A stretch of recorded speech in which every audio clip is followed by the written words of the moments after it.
I was never really a runner. The way I see running is a gift, especially when you have stage 4 cancer. I'm Anne. I'm running the Boston Marathon, presented by Bank of America. I run for Dana-Farber Cancer Institute to give people like me a chance to thrive in life, even with cancer. Join Bank of America in helping Anne's cause. Give if you can at BofA.com/supportAnn. What would you like the power to do? References to charitable organizations is not an endorsement by Bank of America Corporation. Copyright 2025. Today's episode is brought to you by our amazing sponsors at Eco Barista. The reason I sound like this is because they got massages at our stand at Mice, and so I'm getting a massage while recording this message for you. They're the best sponsor of the pod that we could have had. They have the best eco products. This probably sounds really pornographic, but it's not. I'm just getting a massage. They have the best eco-friendly coffee products. They got coffee bags that you can design yourself. They got cups. They got iced coffee cups. They got everything you need. So make sure to support them because they support us. Head to ecobarista.com.au and get 15% off your first purchase when you sign up. Oh, mama, that's good.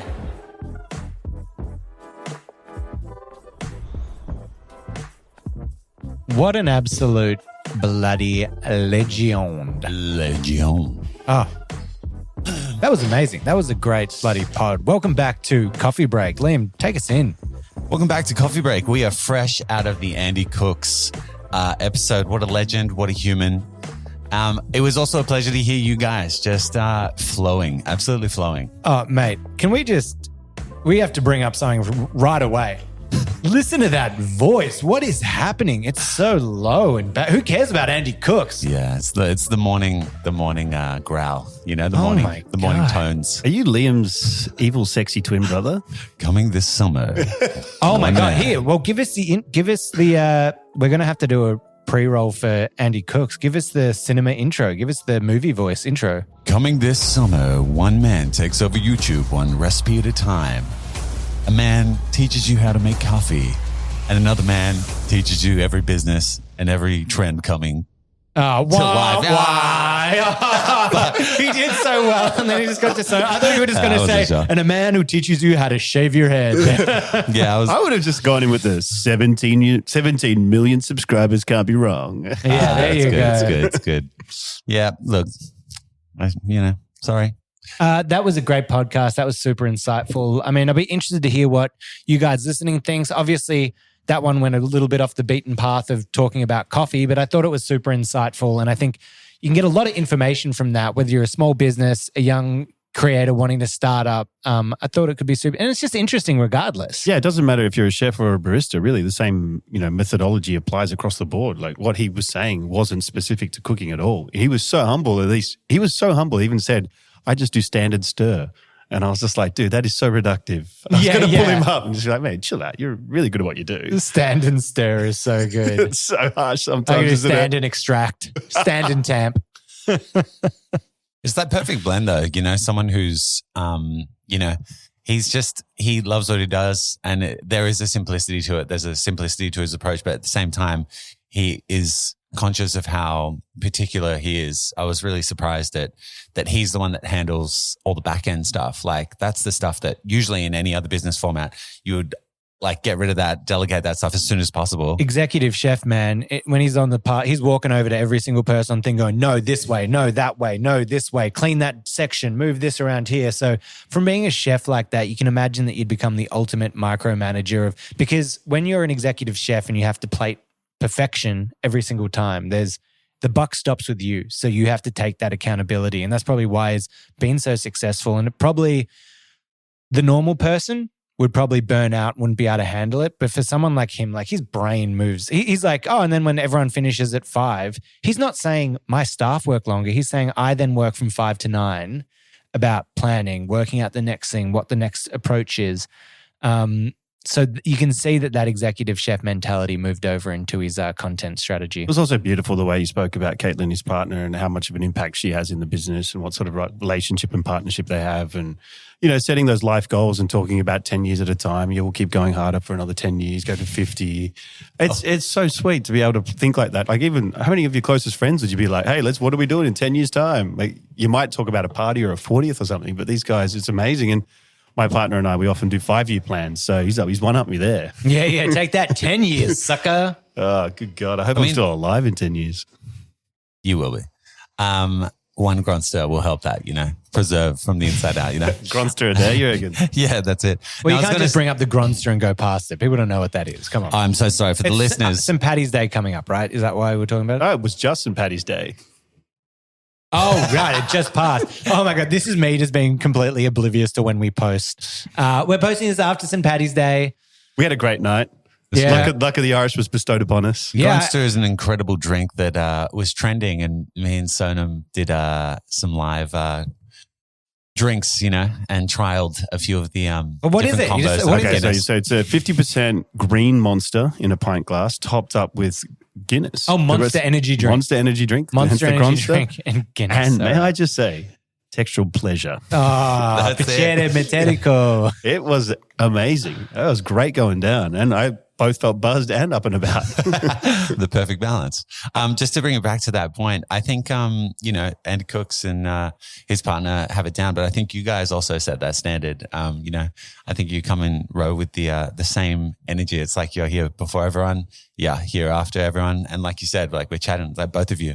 It's like when we close, it's not 9 to 5. Yeah. And Sonam's got kids, so he's in at the normal times and leaving, but then messaging me at 10 o'clock at night. I usually clock back on at 9. Yeah, once the kids are down, everything's cleaned up, then you're like, oh, now I can actually do some work. I always find it funny when you hear people talking about, my brain power is best at this hour. I was like 7 to 9 or whatever. And you're like, dude, I'm so deep in the weeds of that hour. Oh, but you know what I have to do now?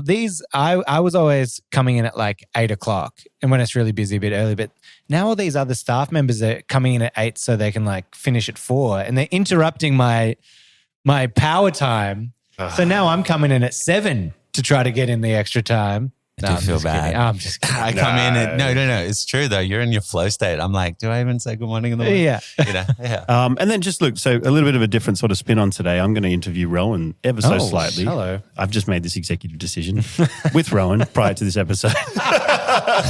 But there was a lot of parallels to what happened with Andy and his journey and what happened with the Golden Brown journey. We started at a very similar time. I remember Rowan and I both looking at the Andy channel going, oh, wow, this guy's killing it.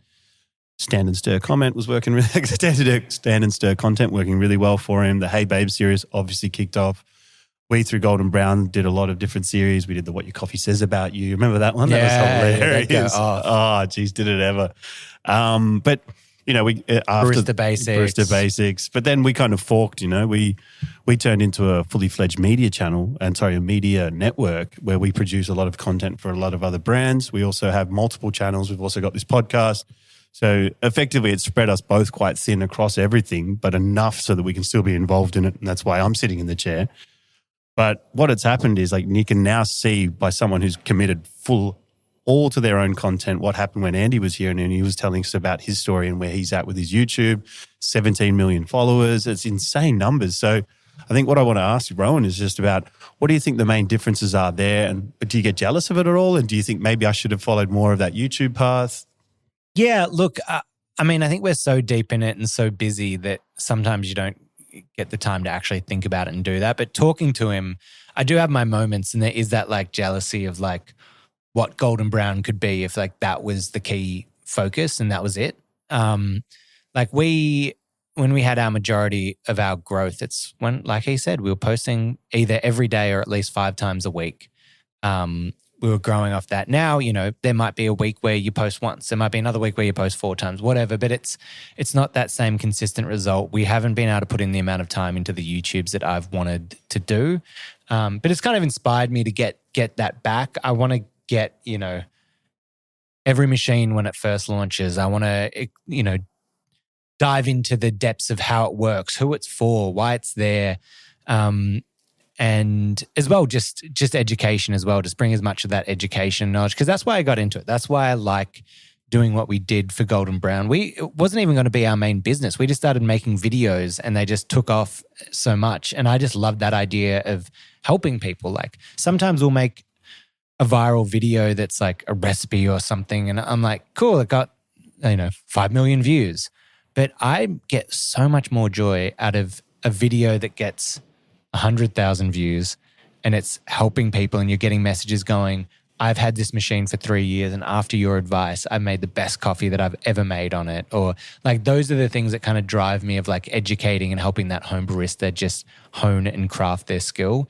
So yeah, to answer your question, I definitely think there's a little bit of jealousy in like what could Golden Brown, kind of be on that scale. But also I love what we're doing too. Yeah, I mean, it's pretty special. If we were at like any other business podcast, they'd be like, what the hell are you doing? You should only be chasing one rabbit. We're not chasing one rabbit. We're chasing the whole population of rabbits in Australia. Which is great because they're overpopulated. They're poisoning them. We're getting rid of them. They've got myxomatosis. Oh, far out. How good's does anyone remember the older ABC shows? Remember like the Ferals? Oh, the Ferals have gone underground. Look what they have found. It's an old Radis the rat, McDigliana the cat. Yeah, and the rabbit on the show is called Mixie for myxomatosis for the rabbit like disease. Oh my we God. had some weird. We grew up with weird kids shows. It was good. It's probably the reason why you're so creative. Yes, because of definitely the Ferals. The Ferals, yes. There you go. I do remember Producer that. Liam's just looked it up. Oh my, that's scratching the itch. Wow. Just going back to Andy and like his journey and everything that he went through and all those steps, and I think you highlighted it quite well in a conversation where you were talking about how he's plussed up his production, he's plussed up his storytelling, he keeps evolving as a creator and as a human. Do you think we've kind of stagnated a little bit like that because we haven't been able to go all in like he has? Yeah, I don't. I think that the creative power to like go, like to be thinking about how to evolve and to build something new is a lot of work and a lot of time.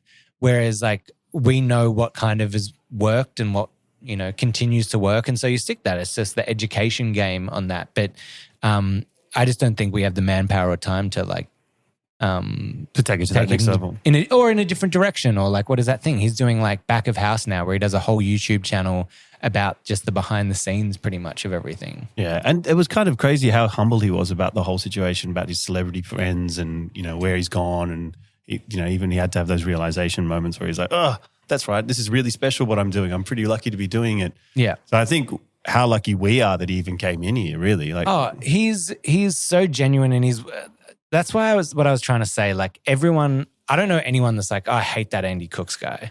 Like I think everyone loves him. You cheer for him, and he's lovely. Like Golden Brown, he followed us on every platform like straight away. We've been chatting back and forth, via those platforms here and there over the last few years. So he has that.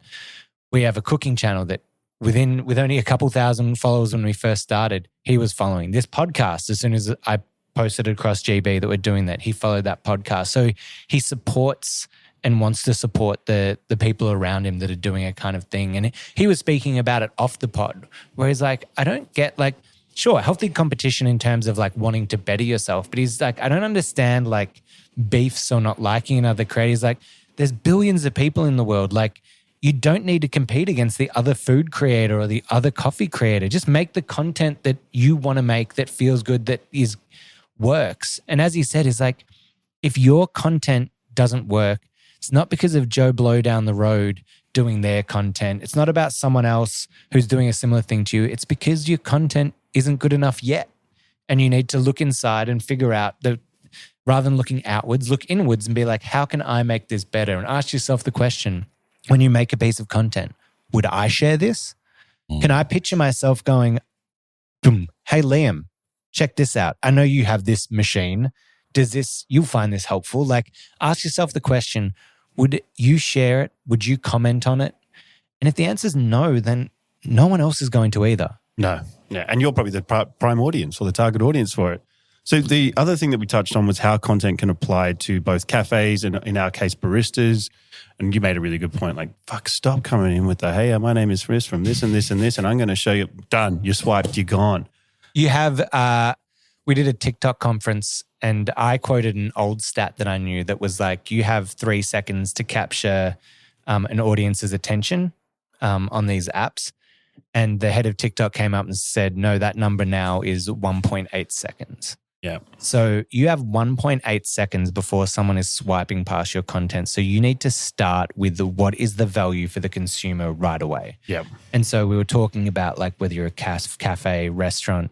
Look, if you don't have anything interesting to say about the food or your cafe or restaurant, there may be a bigger problem there and a reason, if you don't have anything interesting to say about how you craft what you're serving and the great story either behind the products you're buying or the way it's produced or made, there's probably a bigger problem. And if you're doing amazing stuff, then tell that story. Yeah, it's not hard. I think there's a couple of really good creators. There's guys out in Long Island in the States, Nitro Bar. Oh, yep, Nitro Bar. They do a really good job. And, that's just like the, one person interviewing, doing a couple of things. Like, I'm not saying go out and rip off this content, but what we're trying to do is give you as a listener, maybe you're a cafe owner, maybe you're a barista that helps out with the social side of things. There are people doing it and they're doing it really well. So you can find these people, and maybe we'll chuck it in the comments later or in the description. We can chuck maybe 5 of our favorite ones that do a good job of it. Yep. Nitro Bar is great if that's what they're called, but it will be in the description if you need to find it. They do a lot of content that's around culture that then features their products and drinks. So a great way to bring people in with culture and then land it on the drinks. But they went famous for ones for like, I've been backed up for a few days. Give me a drink that will help me poop my pants. And you need that. You need the viral ones. Quad shot espresso, blah, blah, blah. But, then you see the process of like the actual, making of the coffee and that. Another good one locally that's been doing really good is what's the pizza pasta restaurant? And they Caprica. Caprica. That's an absolute masterclass. Yeah. They're really good if you want to kind of follow them from like just a small restaurant making really good content that's engaging, fun, relatable. Absolutely really captures the vibe of Lygon Street. I know it's not on Lygon Street, but that precinct, it captures the nighttime, it captures the food, it tells the story. And then before you know it, you've heard the whole menu. Yeah. And that one I would even say was a reflection of the late checkout video that came out. Yeah, absolutely. So, it's derivative, yes, but you can also turn it into your own thing. Yeah. And it's quite successful. Late checkout, for anyone that's interested in marketing or advertising outside of coffee, is an amazing video in a Wes Anderson-esque style for the Ritz-Carlton Hotel. And it's basically like a 5-minute piece of cinema that is really just going through all the features of the hotels and how great it is. But it's done in a personal way where the maitre d', what would you call them? Kind of takes concierge or that kind of thing, takes just a customer who's arrived and helps them through every step of what they need, whether it be business, taking care of the kids, dining. And it pretty much is just like a walkthrough of the hotel. Yeah. And the other side of what Andy was saying was about you don't need 10,000 followers as a cafe. If you have 1,000 rusted on people that you're communicating to, they're engaged, they're with you, that's enough. Don't measure yourself in these other metrics that are like, I need to have this many followers, I need this many views. Man, if your DMs are full, if people are like, hey, I'm coming in, can I reserve a table? Or, hey, I need to really rush. And you're going beyond what the cafe is and you're actually a community or an integral part of the community. You've nailed it. Yeah. Like that's a part that we probably don't talk about enough, but that's what it is essentially. It's a third place. We spoke about it with Tim Williams last time. That's what it services the community as. So your community board can actually be your social media as well. So treat it like that. Like, hey, someone left a hat, someone left some sunglasses. I think a guy who does a really good job is a good close friend of ours, Stefanino Panino. He does a really good job on his socials. It's not blowing up. It's not crazy, but it's probably still got quite a few followers. But the way he interacts with it lets people have a look behind the curtain. Like last night, for instance, he had a staff meeting and he's tagged KFC in it and they're all just sitting around eating KFC. It's amazing. It makes it approachable. It's authentic, yeah. And that's exactly what Andy said. Just you can only be yourself. And think of creative ways to do it. I mean, this is super old school, but I remember back in the day, there was a super cool cafe that when Twitter was a thing, when Twitter was the social media of choice, they hooked up a device to their oven when they made muffins.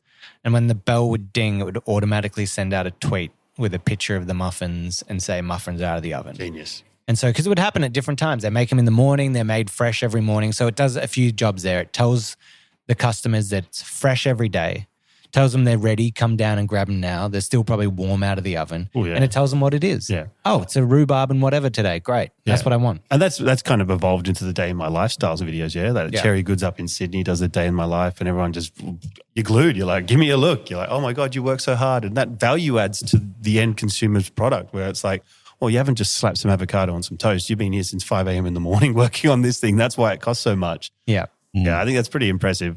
A day in the life, just to go on that as well, just from like Andy's day in the life, something that stood out for me. Obviously, he's a morning person, does the gym thing, hits it.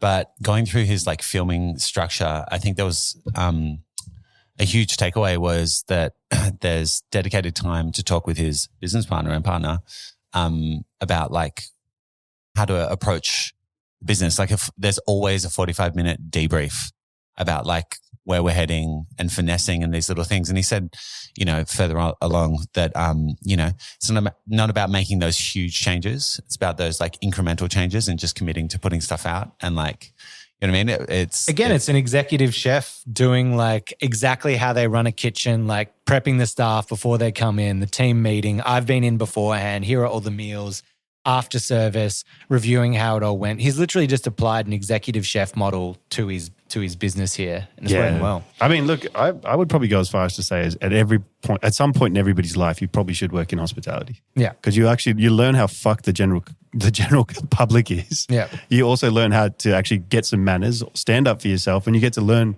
how to work as a system and in a team. Yeah.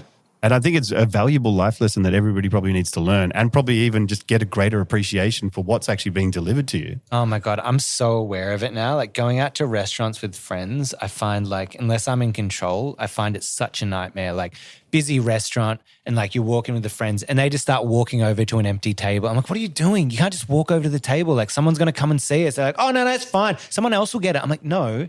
And the other day when we were up in Dalesford, when we were in Dalesford, it was great. We did that at a place. We stood in line at the door. Some guy stormed past us, sat at a table. We were like, oh, no.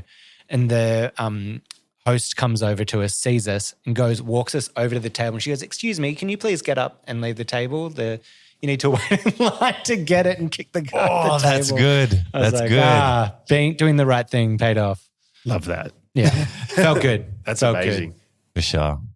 Well, does that, I think you had some coffee news, Sonam, that you wanted to speak about. I've always got coffee news. Oh, he's got some coffee news. I've got coffee news. I think we might actually be moving coffee news to coffee break. Oh. Is that a good idea or a bad idea? No, I like that. I like that. You know, then we can just like stay focused. Yeah, you know? That's a good idea. Okay, well, so recently, Flair, your favorite manual brewing device, Flair.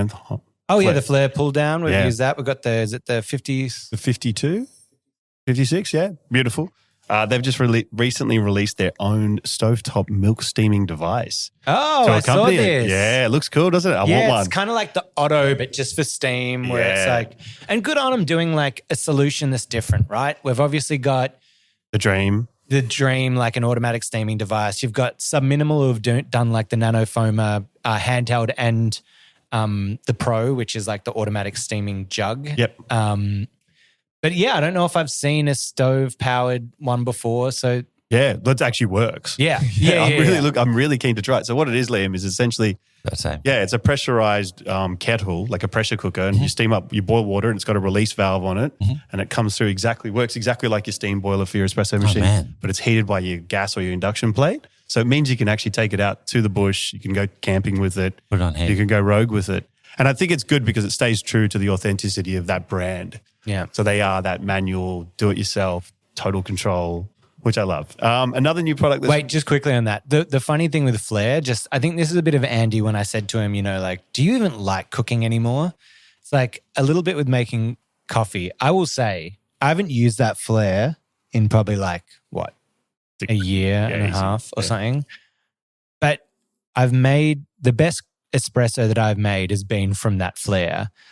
Agreed. Making coffee every day, I just don't have the patience. I could imagine if I was like a little home enthusiast that just on the weekends, like that was my like routine. I could imagine loving it. Like, and the coffee with the pressure profile and you pull through that is like next level. That is the device that validates your home brewing is better than cafe brewing. Yeah. 100%. Because the thing that comes out of that, or the coffee that comes out of it is amazing. Yeah. I don't have the patience. I don't have the patience. Yeah. And I always fuck the first one. Yeah. Every single time. But I think that's what's, so I was going to say like just going off like having a really hot, like quality steam wand or steam device at home, like we're able to get pretty good coffee at home. But now like I think a real big differentiation is milk quality and texturing. That's like what the make or break. Like, that's 80% of your drink. It makes sense. Yeah. And then the next new product is the NCD Pulse that uses distribution and a vertical distribution through an electric current, through electric vibration Are you saying distribution meets electrocution? That was my line. I stole it. Hold on. So this is the little device that you put on top of your portafilter that the coffee goes in and it distributes in the basket. Yeah, right? usually it has like a propeller-like formation that you would use to create a distribution and flatten the bed. But so now, Nucleus, who made it, right? They were like the first one that started this whole or I feel like were the first one that started this whole puck prep thing. And it was basically just, you know how you tap your side of your coffee portafilter so the grounds are all even? This was basically just a way that a little wedge that would go in and spin the coffee around so it was kind of not like in a pile in the middle. Then obviously that started a wave where new things came in. You started getting the wedges, you started getting the WDT, then it went into like the auto comb and everyone came about this. I'll be really interested. I actually messaged the guys and have got them to send us out one. So we'll be looking at it on YouTube and on our channels and we'll see what we think of it, whether it goes. But it sounds pretty interesting with the idea being it'll distribute the coffee horizontally, but then the pulses, the vibrations will distribute it vertically going down. So they're saying that you don't need any of the WDT. And with all the coffee grounds going everywhere and putting in little, what are they called? Like the sleeve. acupuncture needles. No, but like the... It's like a funnel. Yeah, like a little funnel and like funnels. Like if I can just have it in the puck, put in a one thing, spin it and have it vibrate and I'm done. If it works, that's pretty cool. I watched the Hugh Kelly video and I was just like, holy moly, that was quick. It wasn't like he was playing around with it for 20 minutes. He just went 2 spins. Done. Cool. Yeah, really cool. I mean, look, proof is in the pudding. And if they send us 20 of them and I can lie down and put them on my back and they can pulse. Ooh, distribute the back muscles. Vertical. Yeah, vertical distribution. I love a good gadget. Sonam with the doctor. Sonam, you're dying. You're sending pulses through your body. Worth it. Oh, far out. Have you guys ever, you're in a position in your life where you might now have come across a TENS machine? Have you heard of the TENS? Yeah, for pregnant women. Correct. Right? Yeah. Have you ever used one of them? Have you heard about it? Oh, okay, it's for when women, I mean, it probably has other purposes, but pregnant women will use it when they're going into contractions and that. So it uses pulses on you to help you deal with those contractions. Confuse the pain, essentially. But a lot of people use it for muscle therapy as well. Yeah. Maybe. Yeah. Is it like electric? Like you stick on and then it makes your spasm? So a good friend of ours who actually is working here today, he lent us one. He lent us his one that he actually used for muscle therapy. Oh, God. And my partner used it through her pregnancy and then went to give it back to him. And he's like, no.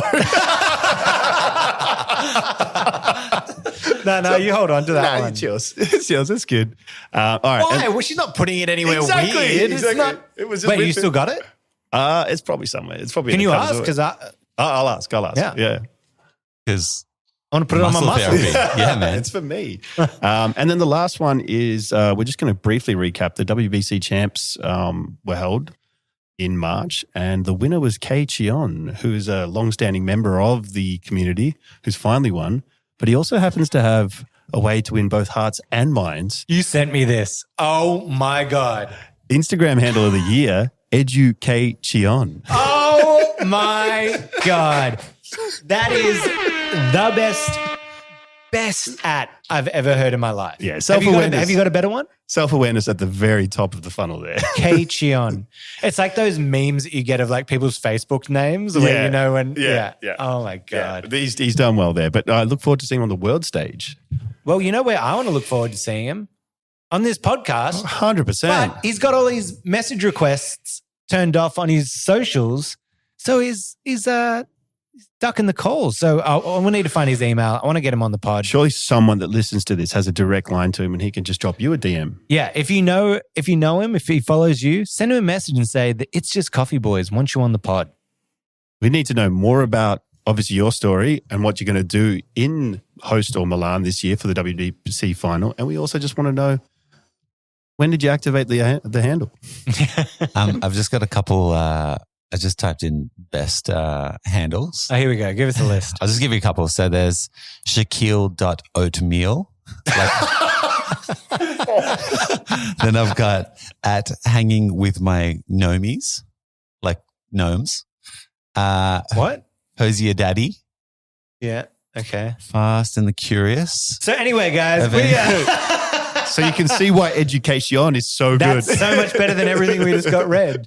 Shaquille O'Neal is pretty funny. Yeah, Shaquille O'Neal is very good. I don't know, Tequila Tequila Mockingbird. That's very good. That's all right. Yeah. But for what? I mean, That's I a need to book. know. Yeah, I just need to know like what Tequila. they're for. Yeah. For a It's tequila. for a tequila company. Yeah. Look, I'm going to say it for that one.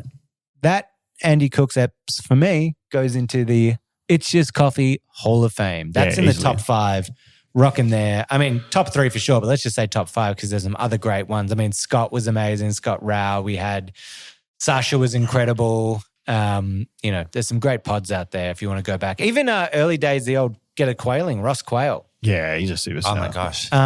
Did you have anything else on the list there? Look, I think what we just need to kind of talk about more is just like keep sending us more coffee, guys. Yeah. There's another table This is with the no coffee break, and we haven't got. Oh wait, speaking of, is that Andy's cup? Yeah, I reckon you could get DNA from that. Oh, it tastes like Andy. Tastes like success. But just one That last was me licking Andy's used espresso cup, by the way. one last home truth as well, just about the content thing. And Andy, like I get that for a lot of people, it's quite trivial, and they're like, content, whatever. It's like, guys, just remember, behind every creator, there's a life, there's humans, there's a team, there's jobs, there's superannuation, there's holiday pay, there's children. So like, be careful before you comment. Yeah. That's a nice thing to say. Yeah. He's looking out for me. Yeah. He's covering me too. It's mainly for Ro. No, I mean, Andy, Yeah. that many followers, you get like, he Hate. said that he stopped doing the Babe series because there were so many misogynists and people coming for his partner. Like, that's where you draw the line. That's when it gets tough. Disgusting, Like, he mate. can take it for himself, but like having it elsewhere is no good. Well, that brings us to the end of another great coffee break. Thank you, boys, for joining us. As always, come on, we put together the Andy Cooks episode. You got to throw us a subscribe for that one. Even And if a you've never- share. Yeah, and a share. Whoa. Send it to a friend. Send it to 2. Send it to your workplace and send it to 50 people. Send it to like one of those click farms and pay them to send it out to a lot of people. Yeah. No, not that one. Be the cool person in your business that goes, everyone can learn something from this. Yeah. And send it to your entire mailing list. Send us coffee. Send us the email at hello@itsjustcoffeepod.com and hit us on the socials at It's Just Coffee Podcast. Yeah, we love you guys. We love putting on this pod for you. It's just going to get bigger and better this year. We can't wait. Send us some coffee. We want to drink some coffee on this shows. I don't think Rowan was lying either about the Jimmy Buckets and the Hoffman thing. I reckon that's. I'll get I Hoffman Yeah, on the pod. it's happening. It's happening. We'll make it happen. Yeah, we'll get Hoffman on there. Butler, Yeah. win the championship with the Dubs, with the G State Warriors. Oh, speaking of which, what time is it? That game's about to start. Quarter past. 116. Oh, it started 15 minutes ago. All right, guys, we're going to go. Anyway, thanks for listening in. It's Just Coffee. Goodbye. See ya. It's just coming! Hey! Must be the money!